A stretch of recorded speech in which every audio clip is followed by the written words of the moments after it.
What are you talking about? I don't have any of that going on. This bell curve here, okay, what I like to call the budget bell curve, is universally true for everyone. It's true for me and my marketing in our storefronts. It's true for you. You're out there doing fairs and shows, let's say, or you're marketing on Instagram, or you're having a gallery show, or again, your artist hung in a dentist's office or a doctor's office, whatever the case may be. You're going to draw people into your ecosystem as a result of those marketing efforts that are going to fall somewhere on this bell curve, okay? At one end, you've got the no budget, and I'll get myself out of the way, the no budget folks, okay? These folks don't have any money. Then you get into the low budget, and then the center of the bell curve, the medium budget folks. That's your average, your sweet spot. Then it goes down to high budget, and then it ends with the whales. It doesn't matter who you are, okay? This is what your audience that you're going to attract into your ecosystem is going to look like. It is incumbent upon you, if you want to get the most ROI, return on investment from those marketing activities, to have prices for everyone on this bell curve, okay? When you do, you're putting yourself in the position to stand the greatest chance to acquire a new customer, no matter where you are, no matter who you're doing, no matter who you get the art in front of. And the crazy thing about this bell curve, what no one understands, it is not a fixed entity, okay? People are going up and down this various different curve throughout their entire lives. And the ones that are on the low end today will probably be on the high end tomorrow and vice versa. So we don't worry about that. We don't have to worry about that. By focusing on our pricing and lineup, we just need to have something for everyone on this curve. And if we're going to hit our 10x customer acquisition goal, we have to have prices for everyone on the curve, okay? Again, this pyramid is the whole ball game.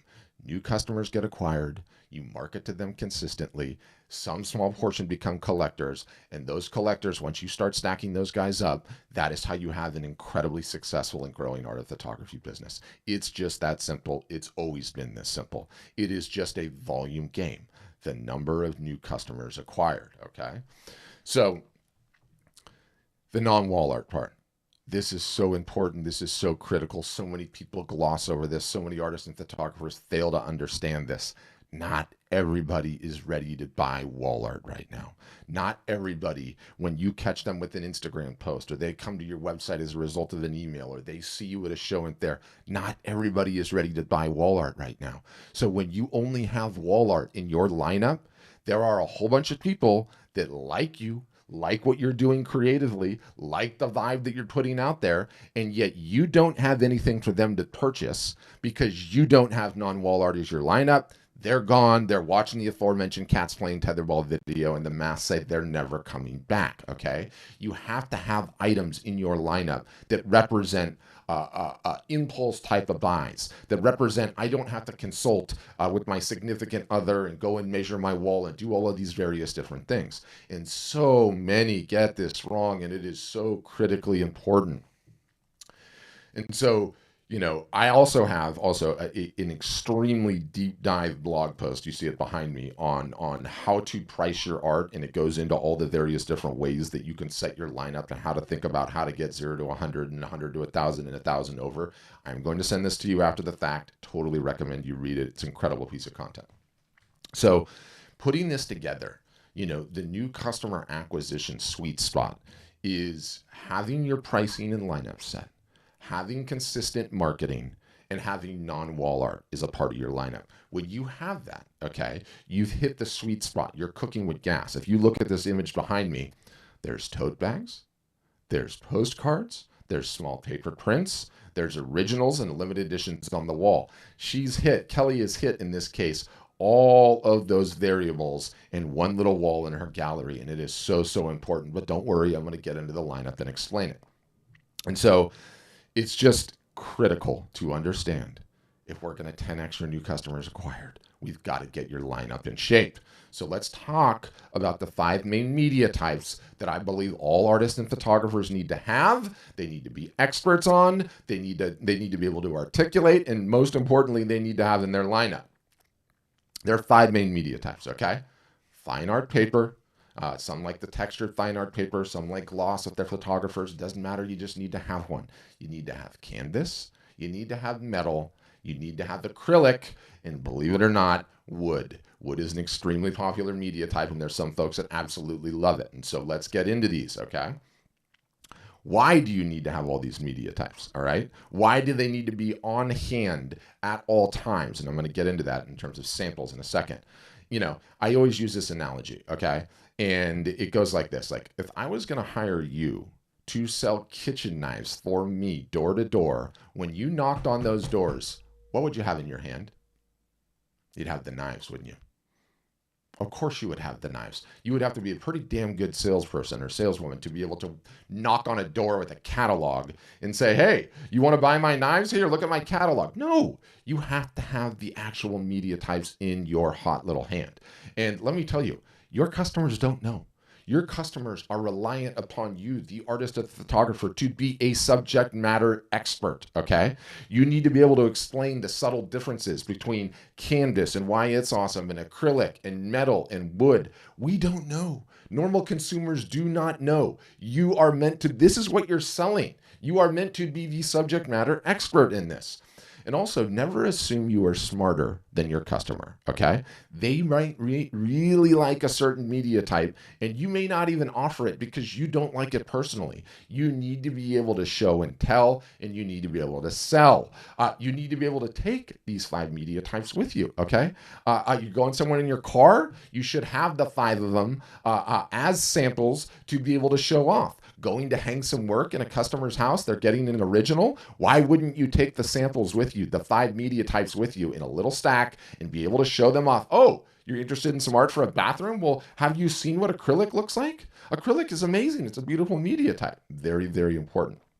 Also, why it's important to have these 5 media types on hand. Zoom calls, video calls, being able to film them quickly. We have customers on a regular basis. I'm going to tell a story about this in just a moment and show you with pictures. But it is critically important to be able to educate people over a Zoom call, over a Facebook Messenger live chat, or a FaceTime, or however you're doing it, what the media types look like. And then, of course, live art shows, in-person shows, very important to be able to articulate what it is that you're selling. So the good news is that you can get an entire stack of samples, of very, very small samples, and be able to have it with you at all times. They do not need to be big. They do not need to be huge. And I'll grab one up here really quickly and turn my camera on and show you. Like, look, here's a tiny paper print. I'm showing it to you on video. I'm showing you black, wired, ready to hang on your wall. It's beautiful, right? I've got it with me, and it's on my person at all times. And I've got some videos here that I can show you what these ones look like individually, right? Like, you need to be able to show paper. This is the textured fine art paper. You need to be able to show gloss if you're the photographer. Show what the glossy prints look like. You need to be able to show what canvas looks like, and the fact that it's printed edge to edge, and the fact that it's going to hang on the wall and it doesn't need to be framed, and also to metal and how thin metal is. Oh, you're decorating a bathroom. Metal's incredible. You can get wet and sweat. It's not going to be a problem. It's ready to hang. And then so too with acrylic. And so too with wood, okay? It is critical that you have an entire stack of these samples on hand at all times, as well as the fact of you offering them on their website. Now, I've got an interesting story here. I can articulate what this looks like in the real world. And what have we learned so far? Number one, the importance of having samples on hand. You need to be the subject matter expert. Never think you are smarter than your customer. If you don't like a particular media type, it does not matter. Let your customer decide what media type they want. They are smarter than you are. They are the customer. Number three, small sizes are perfect for quick video selling. And then number four, the easiest customer to get is the one that you've already had, right? There's only 3 ways to grow an art business: acquire a new customer, get more money out of them when they purchase, or get an existing customer to come back. And so this is a customer of ours. Her name's Javelina. Call her Hava. And she had someone interested in a piece of art. And it's a very interesting story. This gal was riding the subway from Brooklyn into the city for work, and she starts messaging Hava, hey, I'm interested in some of your art. And she was interested in this piece to the right, okay? And she was trying to figure out, but I'm not sure. I don't know what media type to get. Should I get acrylic, or photo paper, wood, etc.? And so Hava, because she had her samples on hand, said, no problem. Let me send you some quick video clips and you'll better understand. She sent her the video clips and she made a decision. It was wood in this case. She really wanted to have it because it will sit right on a shelf and be propped up, right? The reason that this sale happened hand was that Hava had the media types on hand, and she was an expert at being able to articulate them. Critically important stuff. Leverage your samples in hand-to-hand combat. Hand-to-hand combat is when you're individually selling, whether digitally or in person. Samples, okay, eliminate the friction of making a purchase. It's why it's so important that you have them on hand. Your job is to just display the options, okay? They get to decide what goes on their wall, or in this case, what goes on their bookshelf, right? And it's fantastic for you, the artist or the photographer, to be the subject matter expert and always be able to go the extra mile to get the sale over the line and eliminate the friction.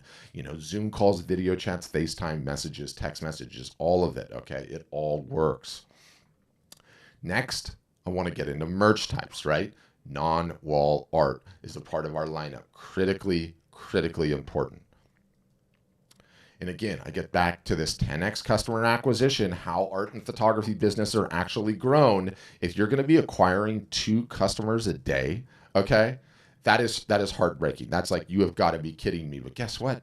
It's not difficult with merch. That is how we solve for this. It is just really hard. There are very few artists and photographers out there selling 2 pieces of wall art a day. So when you realize that merch gets you there, it changes, and it fundamentally changes the game. And I want to say that it does not matter, okay? It does not matter what the merch is, all right? Us at Art Storefronts, we have a myriad of offerings. There's yoga mats and puzzles and cell phone cases, and there are calendars and greeting cards and coasters and tote bags, a whole myriad of products. Some of my customers hand paint wooden spoons. Some are selling stickers. Some are doing photo books. It does not matter what it is, as long as you have non-wall art is a part of the lineup. These are low commitment, low friction buys. These are ways for the people that you attract into your ecosystem to reward your creativity, because they're not ready to buy wall art right now. Now, I want to show you some customer inspiration, some examples of what this looks like, right? Of the marketing that you're going to be able to do when you offer something that's a little bit different. And you can see I've got I'm going to get my fat head out of the way. There's Instagram handles in here. So if any of these artists pique your interest, you can go and follow them, and you can see how they're doing their marketing.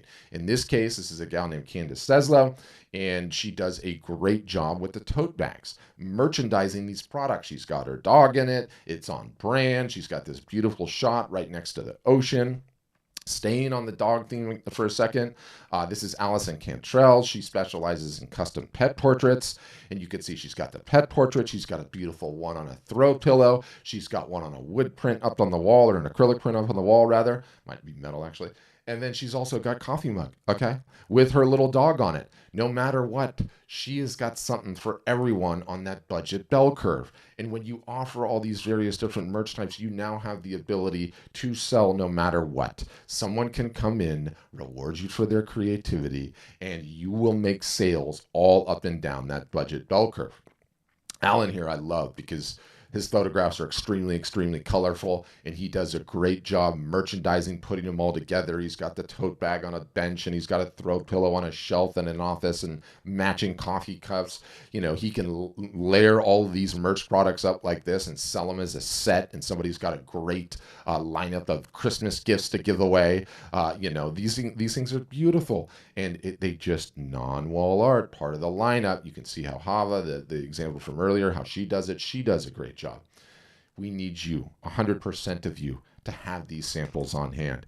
Understand what it is that you're selling and be able to show it off in person. So fundamentally important, and yet almost none of you have the actual products that you sell, your creations, in the wall art format, in the merch format, right? Like, normal human beings, not you artistically talented folks, do not have your incredible powers of visualization, okay? We cannot take an image, a 2D image off your Instagram account, and visualize it on our walls like you guys can. We need to see the real thing, the thing that we're lusting after, the thing that we want to have in our hot little hand, right? Like, here is a wood print of your photo of Positano. I need to be able to see that I can put that on a shelf in my house, that it's easy to hang. It fundamentally changes the game when you have your samples on hand, and especially when you have non-wall art samples as well. And so again, This entire equation, it becomes solvable when you have the prices 0 to 100, okay? 100 to 1,000, 1,000 plus. Non-wall art is a part of the lineup. Critically important. And a final point on merch. Like, I get so much pushback from artists and photographers out there. Patrick, I would never sell merch. I'm not going to sell any of this cheap tchotchke crap. To which I reply, when is the last time that you went into a museum that did not have a gift shop? Don't worry, I'll wait. Go ahead and let me know what museum that was. If Van Gogh's art can be on the wall and you can buy a calendar of Stormy Night in the gift shop, or Starry Night rather, in the gift shop, along with everything else, it's okay for you to sell this stuff too. There is a reason these museums have a gift shop. Their business is at the end of the day, right? So understand the importance of having the non-wall art. And further, you're not going to make a ton of money on merch. No one does, not unless you're selling millions of them. It does not matter, okay? I've spent my life as a digital marketer trying to get folks' attention. In today's day and age, that means the social media sites, it means advertising on them. But guess what? I can only get your attention when you're on your cell phone or when you're on your computer. Your merch products go the places no Facebook ad or no Instagram ad or post or email can, okay? It goes into your customer's real world physical life. They might come from you and buy that pillow that's behind me. And that pillow might sit on that chair for 3 years. And every day they look at it and their cat sits on it. And then guess what? All of a sudden, they're ready to buy wall art. Who is going to be top of mind to those folks, all right, when they're ready to buy wall art? You are, because you got that merch in there. You know, I contemplate the stickers, right? Like, I don't want to sell stickers. That's so cheesy. But guess what? I came to your booth. You were having a show there. I liked what you did, but I wasn't ready to buy wall art. I bought a package of your stickers for $5. You got my email address. I took that sticker and slapped it on my garage fridge. Now, every day that I go out to my garage fridge to get a drink, you are top of mind. I am looking at your art every single solitary day. And now I'm ready to purchase wall art. I just bought my second home. And guess who's top of mind? It's you. You're the one getting those sales. So it's so important. You have to include the merch. Next, I want to talk about marketing your art, okay? It's consistency, you guys. Consistency is where 99.5% of artists and photographers fail. It is their biggest miss. It's just not marketing consistently. And I get it. It's difficult to do so. None of you like marketing. None of you want to do the marketing. You all just don't want, you just want to create. And you want someone to take care of everything else. And we instinctively know this as a business at Art Storefronts, which is why we've created what we're calling Copilot. And it's the most advanced art marketing system on the planet. It is your art marketing done for you by art marketing professionals, individuals on our in-house team. And what do we do exactly? We post to Facebook for you. We send emails on your behalf. We post to Instagram for you, and we run sales campaigns for you. And we do all of this without you having to lift a finger. Why would we do that? And I'll tell you, it's because you guys are your own worst enemy. Number one, you don't like marketing. Number two, you're tech challenged, most of you. Number three, you're terrified of running sales. You never run enough of them. You're a perfectionist, okay? And the end result of that perfectionism is not posting enough, not emailing enough, and not doing it consistently, okay? None of you do it consistently. A great many of you don't believe in marketing and sales, and so you end up phoning in the efforts because you don't have the courage of your convictions, which is why we created Copilot. And when you combine the best art selling website on the planet, your work, and Copilot, is when things really start taking off, okay? I'm just going to show off a couple of quick testimonials of the results of this brand new service that we're offering, which is blown away. You go from situations where you're not gaining followers and you start gaining followers. Why? Because you're actually posting consistently and daily and several times a day. You go from not making sales at all because you don't believe in the sales and marketing process, and all of a sudden you are making sales. It starts small. It was coasters in Jason's case here. Then you start picking up steam. The marketing goes out regularly and consistently, and you're selling your first original from the website and a couple of canvas prints, right? It heats up from there because we are sending emails on your behalf. All of a sudden, you're bringing sales up and down the stack, 3 sales in this case, for not even having to lift a finger, right? It starts helping and working immediately. In Ariel's case, she was 8 days into our Copilot service and making sales to strangers, small at first, but that's how it starts. And then it really, really starts picking up steam. Pete here was down sick with COVID and ended up selling 5 pieces because we were running all of his marketing for him.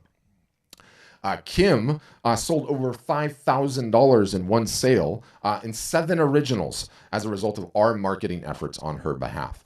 So where do we go from here? I've chewed up 30 minutes of your time. 1, thanks for sticking it out to the end of this webinar. 2, I am going to send you a myriad of things that I mentioned, the article on pricing, some podcast episodes on how to go forward on this, a replay of this webinar. I'm going to and I will send you guys all that stuff.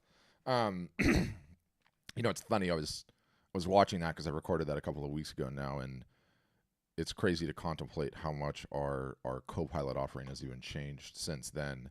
And without getting any fancy this, that, or the other, none of you guys market consistently.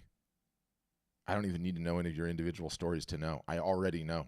None of my customers market consistently. They don't like it. They don't want to do it. Life happens. They're doing the show and therapy circuit. They're on vacation. And you realize you don't get any of those days back. The whole point of this business is to acquire as many customers as possible. No one ever talks about that, right? Which is why you need to have the things that I spoke about. Because when you acquire a customer, you are extremely likely to get that customer to come back and purchase again. If that customer purchases again and again, you now have a collector, and a collector is with you for life. That's the holy grail of this business. That is what this business is in an eggshell. How many collectors do you have stretched over 20, 30, or 40, or 50 years, 60 years, however long is left in your art creating career, and how quickly can you get there? And the easiest customer to get is the one that you already have. And so when you miss these days, you miss these times, you got busy, life happened, something with your kids, you got sick, and you're not marketing consistently, you're missing the opportunities to acquire those customers. And it's no different than going to the gym or eating healthy all the time, right? It's not about what you do over 1 week or 1 weekend or 1 month. It's what you do after year after year after year after year that adds up and creates what are successful art and photography businesses versus what are not. And it's not even any special trickery aside from the consistency. There's some individual marketing nuance and techniques in there that are important, but in a macro, it's just a consistency. So anyway, enough of that ranting. We can jump into the Q&A. How does it work? If you were one of the brave ones, okay, has your camera on, all you have to do is raise your hand, old school style. I'll see that, and I can bring you on. Yep, Jeff, good man. I'll get you first. For everyone else, if you look at the bottom of your Zoom window, there's like this little smiley face looking thing with a plus mark on it and says reactions. That gives you the ability to raise your hand digitally speaking. That lets me know you have a question. You can see that I did it. And I can bring you on and answer your question. And I'm happy to talk anything about anything. Niche selection, pricing, gallery situations, how to market, how to capture emails, anything that you might be struggling with. More than anything else, whether you ever do business with art storefronts or not, I'd love to help you. So on that note, Jeff, kicking it off with you. Go ahead. Yeah, you still need to hit the mute thing. I'll let you know when you get it. I know it's a little tricky on the phone. Do you have it yet? Still not there. You normally on the cell phone, it's like click a mic icon, but sometimes you have to like slide the screens around a little bit. You'll get it.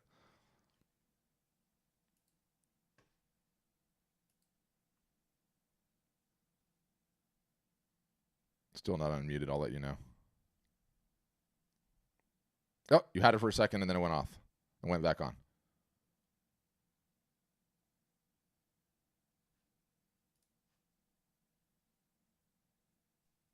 Yeah, it's weird. It unmuted for a second and then it muted right back. I don't know if it's connected to your Bluetooth, it might be messing with your your car settings and everything else. Some car settings struggle with that. All right, he's figuring it out.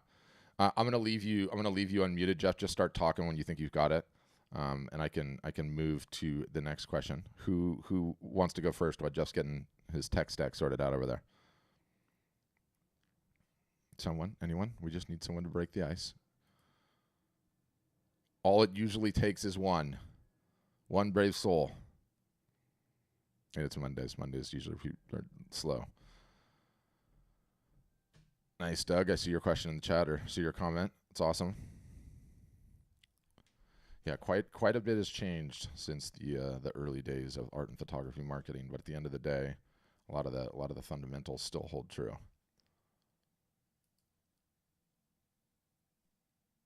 Oh, it's so weird, Jeff, because your mic icon comes and then it like turns right back on, which tells me there's some sort of weird bug thing going on.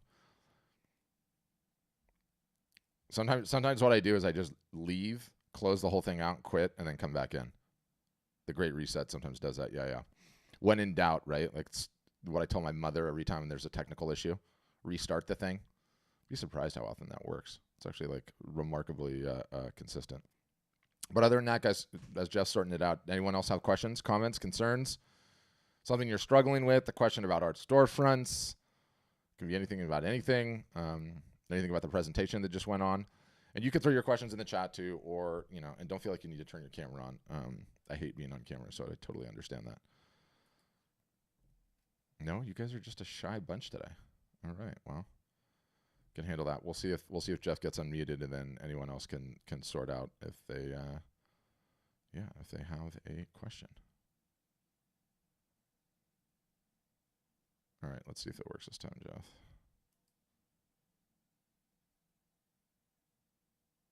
Should work.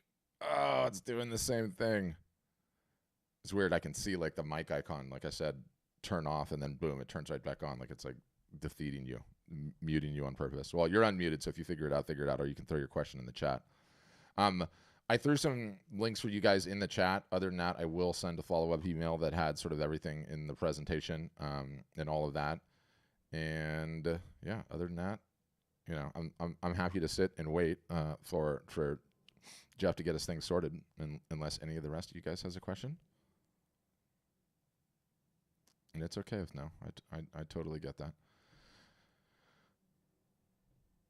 Yeah, you're welcome, Andrea. Thanks. The posts have those stupid, annoying email captures on them. I apologize for that. I don't need your email. I already have your email, which is obviously how you joined this thing today. But just close those things out and read it. And the pricing one particularly is so important. You guys, when you get your range of pricing, your whole entire business will change. You'll stop getting lowballed all the time. You'll find it much easier to know what to charge for things. Everybody loves talking about. Everyone loves talking about like, I don't know how to price my art. Maybe there's some sort of formula out there, materials times hours spent times size that'll allow me. Like, no, you don't need any of that nonsense. You need the range of pricing. And in that article, I really break down how to think about it. How to achieve the range $0 to $100, $100 to $1,000, $1,000 plus, right? Non-wall art part of the lineup. It is so important, so important to nail that. And once you do, you're going to find that like, not only will you make more sales, but your self-esteem will go up, because there's nothing more deflating than that original you guys spent hours working on, and you're trying to charge $3,000 for it, and somebody's like, yeah, I'll give you $50, right?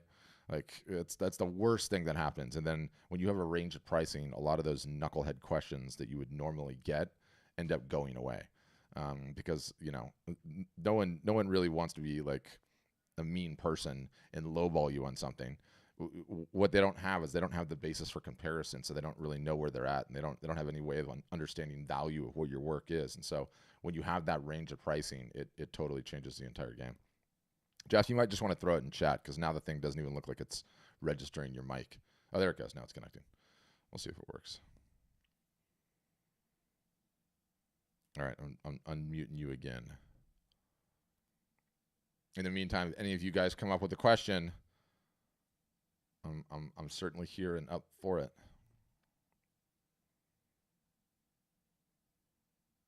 I'm surprised. Normally someone always jumps in. I'm like, well, what are you guys doing staying on? It's not just to look at you ramble, try to solve tech problems. You got to have some kind of a question. It can quite literally be anything about anything. Yeah, I don't know what to tell you, Jeff. Throw it in the chat, and if you want, I'll hang until you do that, and I can answer it. I know the chat's working at least. And I can certainly answer that way.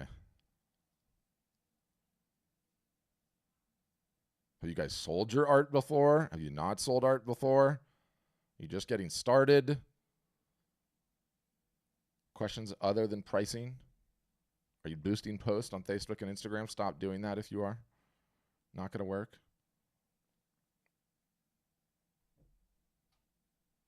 Yeah, so Rebecca, I just need to know you have a question. I unmute everybody one at a time. Otherwise, everybody talks at once. So that's what I would say. I'm gonna unmute you, Rebecca. Go ahead.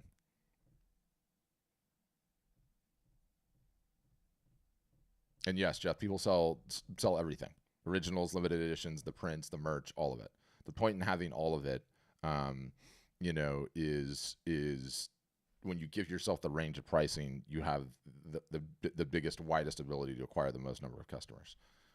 So word of mouth is great, and that's a really, really strong signal. But yeah, go ahead, Rebecca. You're unmuted. I just barely got on here, so I don't know what you guys were discussing before because I just got on here, so I apologize. No worries. That's what everybody There was any being other shy. questions that came on before I got on. Yeah, everybody was being shy about questions today, so you're actually the first one. Go ahead.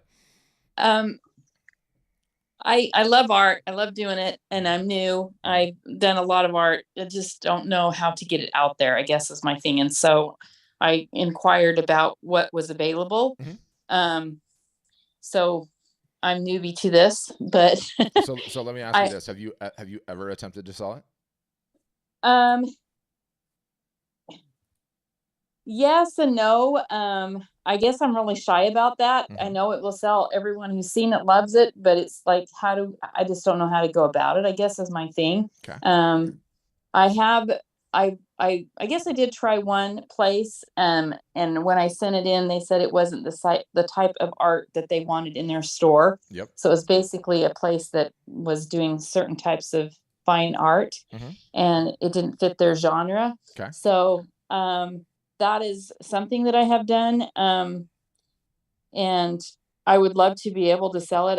I don't know. It maybe, I don't know. I know it's okay. It's good art. It's just, I don't know how to get it out there, I guess. That's why I checked into this in the first place. So yeah, I might sound really uneducated at this point, but no, not at all. I can give you a couple of things. Early on, sort of the most important reflection, if you're on the right track, is selling it to someone not named mom, dad, brother, sister, family, friends. Okay.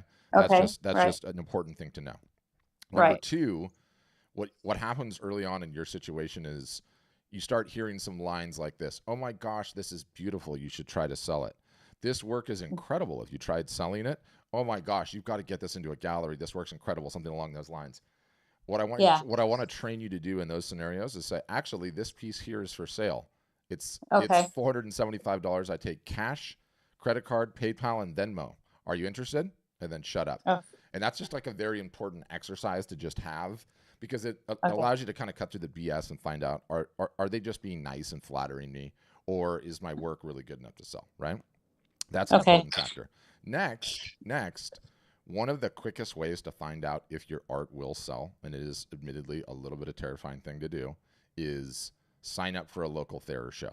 And it can be something as small as a farmer's market, or it can be an impromptu garage sale where you try to do it that way. Okay. It could be an actual fair or a show. And I find, everybody's just like, they're in the exact, or a lot of people are in the exact same shoes as you. You don't know how to do it. You're sort of terrified of doing it. You're kind of hit with the pangs of self-doubt. You don't know, but deep down, something's telling me I got to do this, right? I really want to do this. I want to find out. And what people normally do is they try to hide digitally, right? Like post things here or there, hope they can get away with some sneaky way of doing it digital. The quickest and best way, most efficient way, is in a booth somewhere where you show up, because then you find out immediately. The rub in all of this, though, Rebecca, is that even if it doesn't sell, it doesn't mean you're a crappy artist. It just means the subject matter material that you've chosen is not something that's necessarily resonating with the audience. And I have more customers than not, okay, that start out creating what inspired them and what they enjoy and what they're creating, and then finding out that it just sort of sells a little bit, or it doesn't sell at all, or it doesn't sell to match the expectations for what they want, the revenue goals for the business. And then they end up trying something new. And it's when they try something new, it takes off. Now, historically, you always wonder whether there's a precedent for that, right? And I cite this line on these things all the time, which is Pablo Picasso, when he died, had 45,000 unsold works. 45,000. And Wow. what no one understands is like making it as a successful artist is really, it's like a game of archery, if you like. It's not about your Right. one arrow that you take and fire at the target and you miss and you're like, okay, this sucks. I knew this was just a hobby. I'm never going to do this. Da, da, da. No, you sometimes have to fire a couple of arrows. That is the game. That's how it works. That's how anyone who's ever been good at this got there.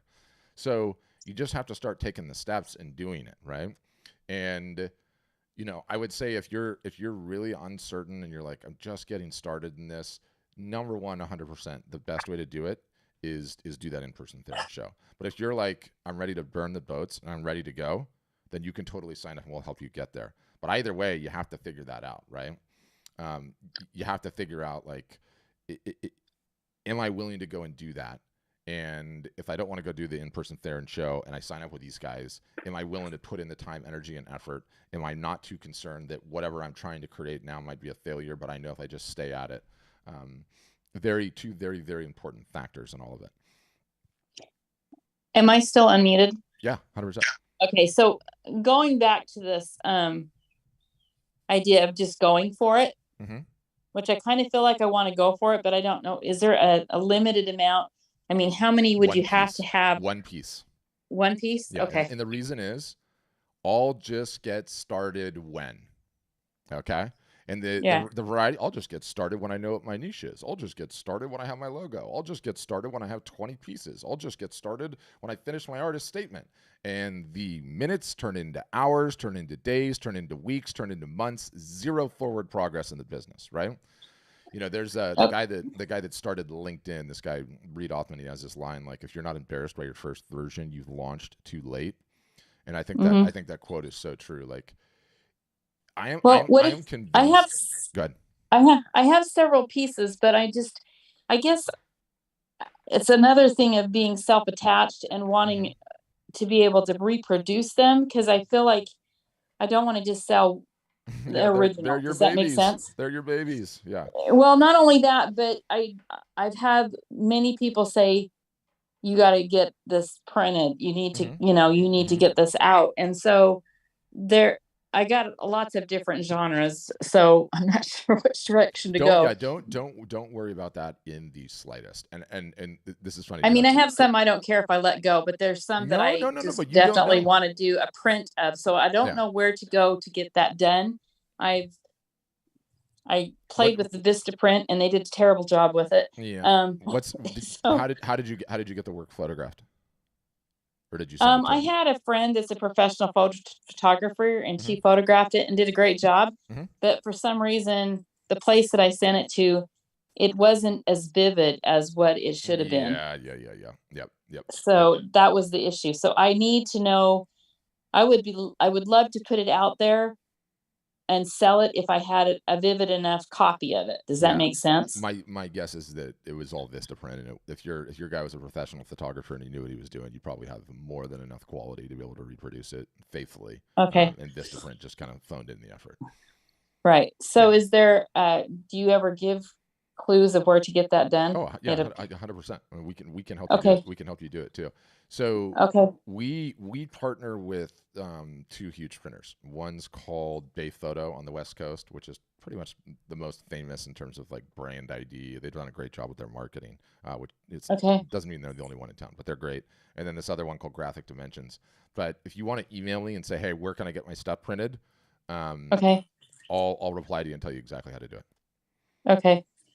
That would be great. I mean, I know it's worthy of selling, and I've had people tell me that. I just didn't know the right questions to ask, like you just said. So. I know, and it's okay. It's totally okay. That's where everyone starts, right? Like that's like a totally normal place to be. Okay, so what are your charges again, or is this a freebie first time get it hooked up? Because I've had, like, since I got on this thing, there's been like 5 people hit me on the email saying, we can do this. Yeah, we're relentless. We are totally relentless, and we email way too much. I mean, there's no two ways about it. I call it like I see it. But yeah, what you should do is here's what I would do. See a demo if you haven't already, because then the demo you get all the plans, all the pricing, all the packages, everything else. Just respond to the email that I'm going to send you once this thing's over. It's just Patrick at Art Storefronts. I will get you connected to get a print. And if you have all your stuff photographed, you're pretty much ready to go. That we have ways of getting all this stuff done anyway, but and then you just Okay. need to have your own personal come to Jesus and say like, how bad do I want this? Do I want to do it? Do I want to take a baby step, or am I gonna burn the boat and go for it? Okay. Yeah. That'd be great. Okay. Okay. Well, thank you for answering my questions, Oh yeah, it's my pleasure. because I've been toying with this for too many years and need to just go for it. So That's the whole point. It's like what I would ordinarily do, and by the way, I do this with my customers all day long. Meaning, like, I ambush them on these Zoom calls because we have these internally. I would be like, Rebecca, your job right now on this damn Zoom is to go put a deposit down for a local fair show. What is your city?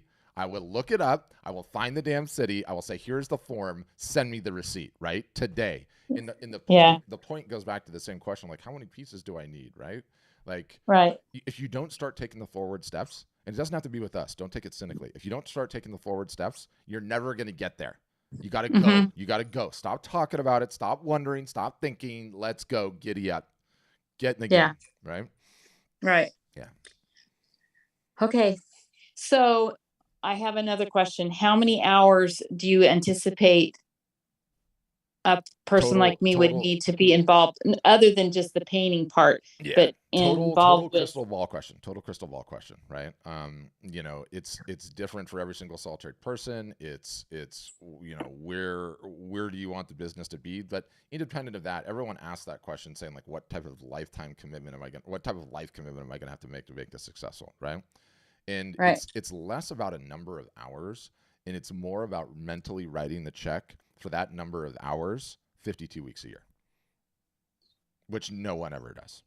So it's like, let's just say, like, I'm a mom, I've got kids, I've got a busy life, I've got a full-time job, I can give this 3 hours a week. Okay, give me 3 hours a week for 52 weeks and watch what happens. And then once you get yourself into that position where you're going to work a little bit on the marketing, some of the things that we advise you to do, you're actually going to have something going. Okay. And you know what ends up happening? You're like, I'm so busy, I only have 3 hours a week. And I see this all the time. I only have 3 hours a week. And because what you're essentially doing when you set yourself up like this is you're becoming an entrepreneur, it's the emotional roller coaster, right? And so Mm-hmm. what happens is that inevitably you say, I'm only going to give it 3 hours a week. And I know I just made that number up, but let's just stick with it. And then all of a sudden you're going to get a sale, or someone's going to invite you to do a show, or you're going to get a big commission, and it ends up filling up the emotional reservoir with a win. And then all of a sudden you're giving it 5 hours a week and 6 hours a week. Right. And it just starts rolling, and becomes quite amazing after that. Well, I totally understand what you're saying, because I just that's happening to me right now with another thing that I started with, an invention I did. And like, I am running to the UPS store and the United States Postal Office every day with my inventions, shipping it off, and it's getting more and more crazy. So I know what you're saying when it starts You can't rolling. leave me hanging. What's the invention? Now I got to know. I'm actually a floral designer and been in the industry for, 30 some odd years. And I did the painting thing and taught painting on the side and everything. But it's basically called an urn tray. And it's taken off now. So, Okay, now I totally want that. Now you got to email me a link because now I want to see it. okay. But it's mainly a product that helps florists be able to create what they need to do for events, funerals, urns, whatever they need. And it's something that needed to have happen. So it's, when you say you don't know how much it's going to take to get going, I put a lot of time into that, getting it going, and now it's going. So it starts to blossom and go. Yeah. You just have to take the step. So Exactly. that's why I'm asking the question on, for me doing this other thing, because I still have to run that business, and I just needed to know how many hours I would need to go. Would I need to be, on the website that you set up, and all of that. Yeah. So you're just saying The this good depends. news is that we have plans that deal with your situation, meaning you won't have to build the website. We build the website for you. You won't ever have to maintain the website because we have plans where we do all that for you. So all you do is you just talk to your agent. You're like, hey, I need this done, this done, this done. Get it done. Let me know when it's done, and they tell you when it's done. So all of that happens, and then we have a service called Copilot that does some of the marketing for you. When I say some of the marketing, it can't do all of it because obviously we can't show up at your house and film you in your process or film you holding your art. right? Uh-huh. Or recording a video or doing a live art show. But we have things can help give you a shot in the arm and lower your time commitment for sure. Okay. Yeah. Okay. Good. Well, I appreciate you answering my questions, and I will definitely send you, look at your email and see where it goes this week. Time constraints are crazy right now. Yeah. I need 5 of me, and anyway, If you but figure out the cloning thing, I'm first in line. so, okay, you all probably understand that. So Yeah. anyway, thank you so much for your time. Thanks, Rebecca. Okay, so there's a couple of questions in the chat that I can deal with. One, guys, the NFT thing is utter, total, and complete BS. Okay, if somebody's contacted you on Instagram and say they just really want to feature your art as an NFT, it is a scam. Run for the hills. There's not anyone on here that should be worried about NFT anything. Okay, first of all, the entire crypto market is crashing like crazy. And number two, you can't even figure out how to sell directly on a website. Do you have any idea how technical NFTs are? So just ignore the NFT thing. Complete nonsense. Okay, mostly a scam. I say this as someone that loves crypto, holds crypto, trades crypto, and find the space to be enjoyable. You don't want anything to do with any of that. Jeff, you don't have to worry about the niche situation. Early on, you don't know what your niche is. And early on, what most people do is they think that like their niche is this or their niche should be this, and they don't get the art in front of enough people. And then they never even end up realizing what their niche could be, should be. In addition to that, I've got some customers that don't have a niche at all, and they do fantastically well. And I've been at this for a long time. Like very few of my customers actually have a complete lockdown niche. Quite a few of them are all over the place with their styles and their things. And so you throw them all up together on one website, you get busy marketing, and you see how it goes. Inevitably down the line, after you actually are doing regular and consistent marketing, i.e. getting the art in front of eyeballs, i.e. actually figuring out what's what, then you can make a call on what your niche is. And it very well might be that you don't have a niche. It's everything. And they're just interested in what Jeff does and what his creative mind creates. And if he does create something cool, that's where he's at. So that's what I would say. I saw a really good one. What's your professional advice on selling items made for personal friends, like wedding gifts or Christmas card designs? Yeah, so I've never met a revenue source, as long as it's legal, that I don't like. Okay? There's no written rule that states that your revenue source has to be any one particular thing, or you have to run your business like anyone else's. And my entire customer base is a myriad, a multicolored galaxy of different revenue sources. Some are selling commissions, originals, prints, and merchandise. Some primarily just sell originals. Some are mostly commission based. Some sell their fine art photography, but also sell photography classes and trips where they take people around the world. Like there's a million different things in between. Some people teach painting. Some people sell books. I don't care what it is. Like the premise to me is the only thing that matters. And what is the premise? That you have an artistic talent, that you're looking to monetize that artistic talent and feed your family. Okay. Well, we can start there. That's a great place to start, right? And so let's figure out what's working, what particular revenue cycles that you have in your business that are working for you, and make those work a little bit better. And that's 100% how we approach it. And I think it's the right way to approach it as well. And sometimes by opening yourself up for these other things, commissions, live paintings, will you help with this? Will you help with that? That's how you discover potential new niches, right? And I love this one by Laura. I hope she's still here because I get this all the time. I'm afraid that putting my art on cups or pillows might lessen the unique value of my wall fine art. Should I create specific art just for the merch? Laura, let me know the last time you were in an art museum that didn't have a gift shop. She's not on here anymore, so it's not going to be as fun. But you've never been to an art museum that doesn't have a gift shop because they don't exist. They all have gift shops. And if Van Gogh's art can be on the wall and Van Gogh's stuff can be on merch in the store, then it works for you too. No one cares. It doesn't cheapen you. It doesn't cheapen the art in the slightest, okay? It's just a smart way of running a business, and everyone always forgets that, and it infuriates me. It's like, you ever been to a concert that didn't have a merch booth? Like, they all do for a reason, okay? Artists need revenue sources, and you need to be acquiring customers. And oftentimes, a low purchase commitment is how a relationship starts, right?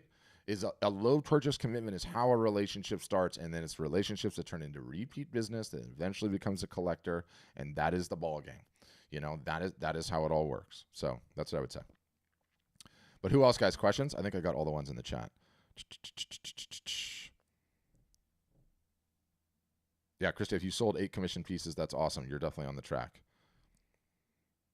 Yeah, Jeff's asking a good question. So Jeff's asking, do I recommend a separate Instagram account for your art? It's hard. It's the hard thing about hard things, right? Like, if you're really reliant on Instagram for your social scene and it's like really important to you and you really don't want to bombard your friends, then technically, yes, you should do a second one. But, you know, Instagram accounts are like children, okay? You ever watched one kid? Yeah? What about 2? Don't have kids? You ever watch one dog? What about 2? Now you're picking up poop twice, right? It's just much harder. The analogy is it's just much harder to do the both. But if you're going to take the art business seriously, you're going to need to be posting a lot and on a regular basis, and that'll probably fry your friends out. So you kind of have to, you know, think about that. Some people are like, whatever. I have like 50 friends. I don't really go on Instagram all that much. I don't care. Then it doesn't matter. But there's also ways you can have the 2, and you could, you know, occasionally share posts from one to the other and slowly build it back up. But it's like, if you're going to have an art business, you want to take it seriously, right? Like, if you're going to have a business has a website, a business has an Instagram account, a business has a Facebook page, and that's the world that we live in today's day and age. So those are all really, really important things, you know. So that's kind of how I contemplate it and think about it. Yeah. But what else, guys? Questions? I think this is like the most questions in the last like 6 months that I've gotten in chat versus people not wanting to actually ask in person, which is, by the way, awesome. I could care less. It doesn't matter to me. I just like answering them. I enjoy it. Okay, so what is, yeah, 100%. Like, selling things you made for profit, yes, 100% do that. Yes, sell the landscape behind. They're not going to care. These people support you. Like, you know, you're in a little bit of the charcoal gray area in terms of legal grounds, but like, dude, you're a small artist. No one's going to care. Just go at it. You know, the worst that could happen is they ask you to stop selling it, and then you say, okay, I'll stop selling it. But there's not some like automatic, you know, agreement that worked out that way. Yeah, absolutely. Animals too that passed away. It's flattering. Sell all of it. You know, especially when you guys are trying to get your businesses off the ground. I sort of opt for the. It's easier to beg forgiveness than ask permission. Sometimes it just is. You know, you guys are small artists, right? It's not like you're selling a million units of something, right? Where, you know, a lawsuit would happen. So, yeah. But most people don't want to buy pets that aren't their own. That's just a 2 cents. So, Chris, you're asking, is there any way that you could track a sale being made? You might need to give me some color on that. Like, what do you mean? Yes, from a digital standpoint, it's very easy to do. Well, it's very easy-ish to do. You know, when I say easy-ish, in today's day and age, tracking is getting harder and harder and harder because a lot of the social platforms aren't telling you where the traffic came from. And a lot of times people start out on this thing and then they finish on their computer. And so you don't know who it is. But the easiest way to track a sale, Chris, is you ask who purchased it. Hey, how'd you find out about me? Where did you first experience my art? Right? That's the smartest way to do it. And oh, by the way, the number one thing that you can do is have a relationship with the people that purchase your art. It is so insanely important. It's mind-boggling. So I oftentimes, you know, ask my customers to reach out and ask, like, hey, you know, how'd you find out about me? You know, what attracted you to my art? Like, form a relationship. This is a relationship-based business, you know, especially when you don't have a ton of volume to worry about. But yes, our software does an insane job of tracking where they came from, you know, what items they put in their cart, all of those various different things. So we certainly do all that as well. Yeah, Rebecca, it's the most important thing. Like, everyone tries to shy away from it. Like, no, I want to go into the deep end on it because it is the most impactful thing I can be doing. I mean, I run a marketing department here, and I regularly run sessions like this almost every single solitary day. Sometimes for you guys that are not customers, and sometimes for my customers. And guess what? He or she who's closest to the customer always wins. Period. Not only do you always win, you're more attuned to what folks want and what they're interested in and what makes them tick and what they're struggling with and why they might like you, and you get to build a relationship, which is especially important for you guys. I'm responding to somebody on Facebook. I intentionally made a typo because I think it's kind of nice. Yeah, like, this is another one of those like misnomers where everyone's like, you know, what is my brand? What is my niche? You know, I need to know what my niche is before I can get started. Guess what? You, the human being that created the thing, is just as much a part of the brand as whatever the work looks like. They're interested in who you are, what you do, what makes you tick, what you're interested in. Are you a dog person or a cat person, or you don't like pets? Do you work out? Is fitness a thing for you? Are you a foodie? Do you like a particular sports team? What part of the country are you from? Like, all of these things are important, which is yes, the relationship, but yes, you as artist are part of the brand as much as the work is. Almost no one ever talks about that, right? But it's so important, so important. It's a big deal. People want to be treated. People want to understand who they're doing business with. It's how they get bonded to you. It's how you make a personal connection. It's how you make them feel special. Hospitality is a huge part of this business, and any business for that matter, right? And any business for that matter. So all of that is a huge deal. But who else, guys? Questions? You can throw them in the chat, of course. Yeah, the referral business is it's huge. And no different than the referral business is like, again, this whole business is driven by collectors. There is a phenomenon in this business where people get obsessed with art and they just need to collect it for the rest of their lives. And thank God for these folks, because they're huge foundational pillars of support for artists and photographers.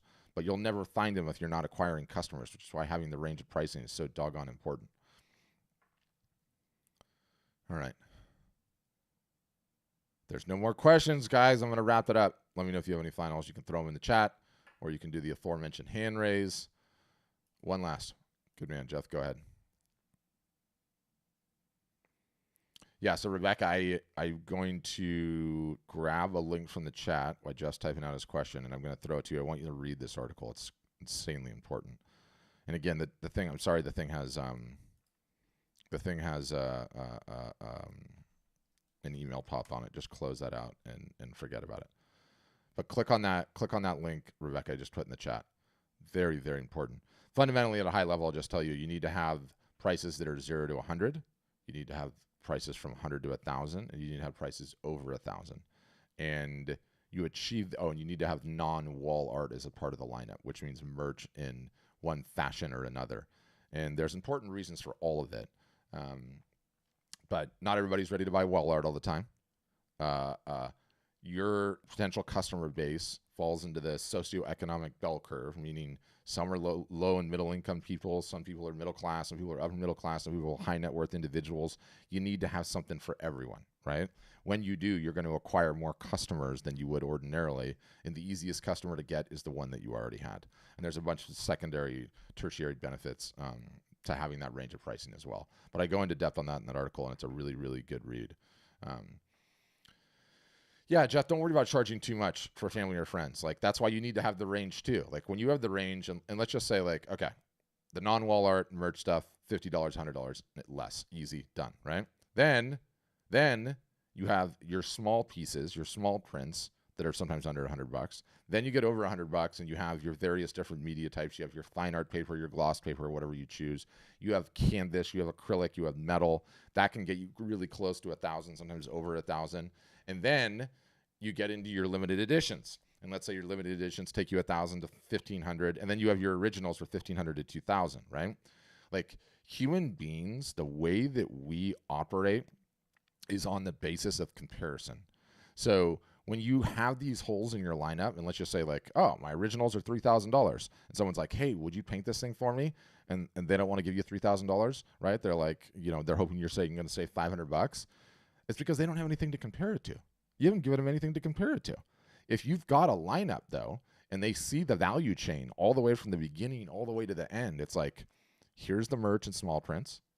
Here's the medium-sized prints on the various different media types. Here's the limited editions. Here's the originals. So when he does something like that, that's $3,000 to $5,000. Well, I'm going to ask him to do a really small one, or I'm okay with that, or now I understand the value, or okay, maybe I'll get a print, right? Like, the basis for comparison is how human beings make decisions, right? And there's this thing called price anchoring too, which I kind of bastardized the literal definition of the comment, but not only is it important to have the low end of the price range, it's important to have the high end of the price range.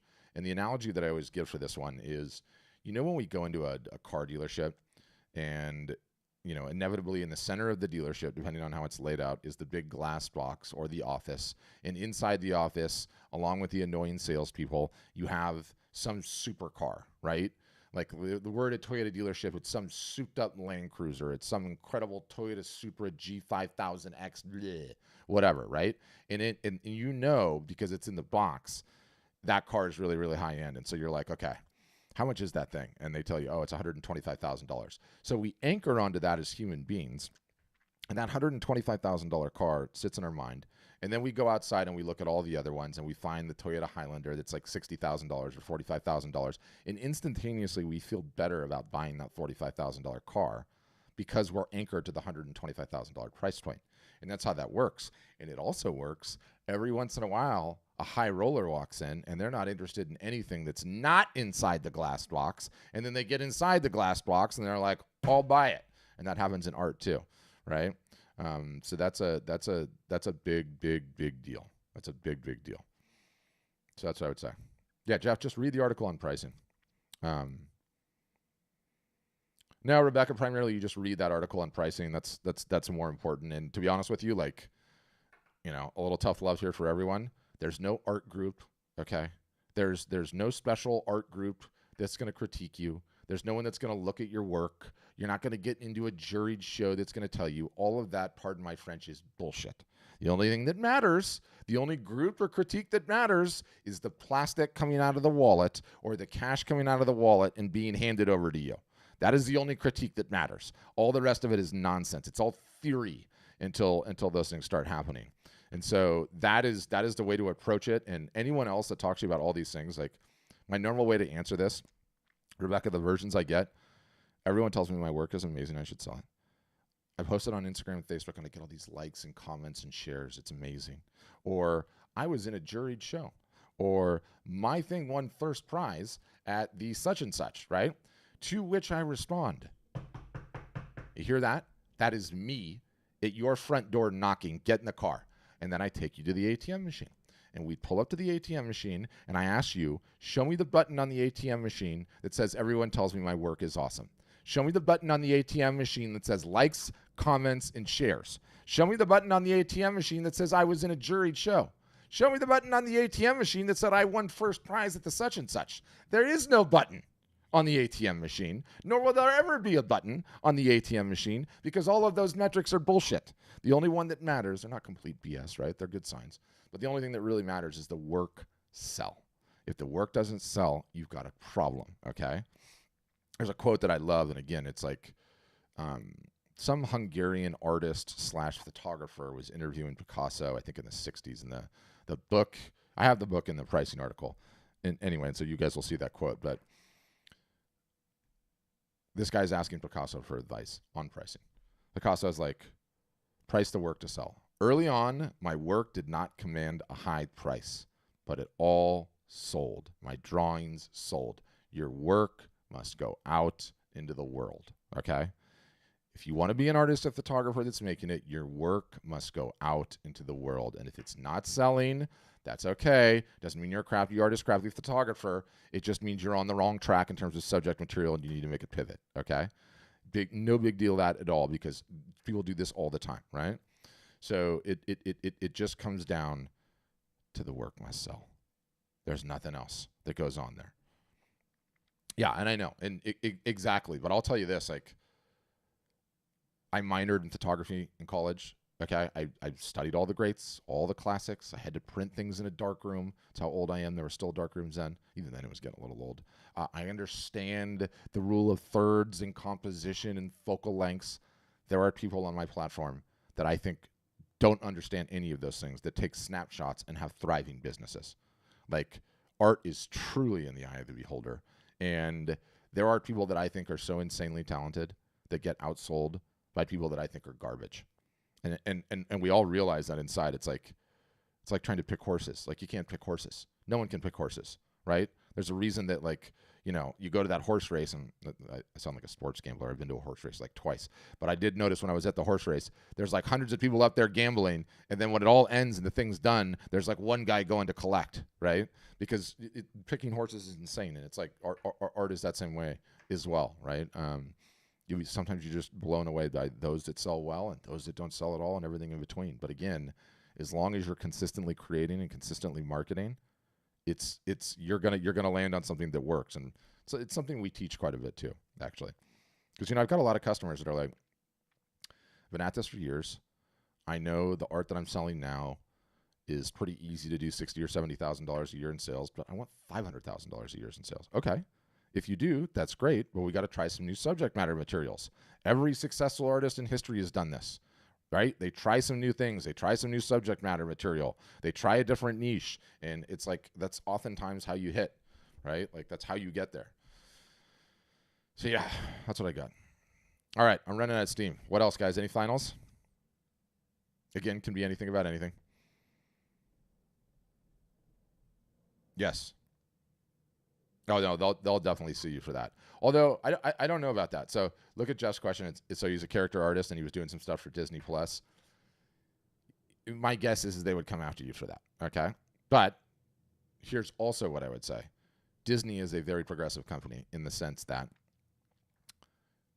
we have a gentleman that likes taking photos inside their parks, and he does incredibly well selling those photos inside of the parks. And guess what? Disney is totally cool with it. They love it. They think it's promotion. They're not worried about it in the slightest. In fact, there is an entire group, okay, that has like a forum where they all go in and they talk about this, and they're all selling the same stuff. And employees from Disney get in there and say, yeah, it's all good. Go for it. So that type of stuff happens. So you just never know. Again, like what ends up happening, and again, I'm not a lawyer, but I'm just telling you what my experience has been in the real world is what happens if you post something that you shouldn't and they get angry with you. They send you a notice in the mail that says, take that down. And you know what you do? You take it down and you're done, right? It's like, that's the worst that happens. Unless you're selling lots, tens of thousands and millions of dollars, they're not going to come after you and try and sue you for all the money in the world. Cause there's nothing to get there. So it doesn't matter. All right. I'm going to send you guys an email. I can't even remember what's in the email. Lord knows I sent too many emails. I'm working on it. I'm in a 12-step program. Hope you enjoyed the session. Hope you guys got value out of it. If everybody wants to know more about art storefronts, I do encourage you to get a demo. A demo is like this. It's like an hour Zoom. You can do it by yourself or you can do it with a group. They'll walk you through all the plans, all the bells and whistles, what the back end of the software looks like, what some of our sessions on the inside look like, our private Facebook group, all the cool and nifty stuff that we have to help you guys out. If and when you decide to be customers. If not, love for you to subscribe to the podcast. It's called the Art Marketing Podcast. It's available anywhere there are podcasts. All you have to type is Art Marketing Podcast, and you'll find it. We put out a ton of very good and interesting content that can help you guys as you're continuing to hone your crafts, grow this business, and make it as incredible, successful photographers, artists, and creatives. Appreciate you guys all. Hope you all have a wonderful week and a great rest of your Monday.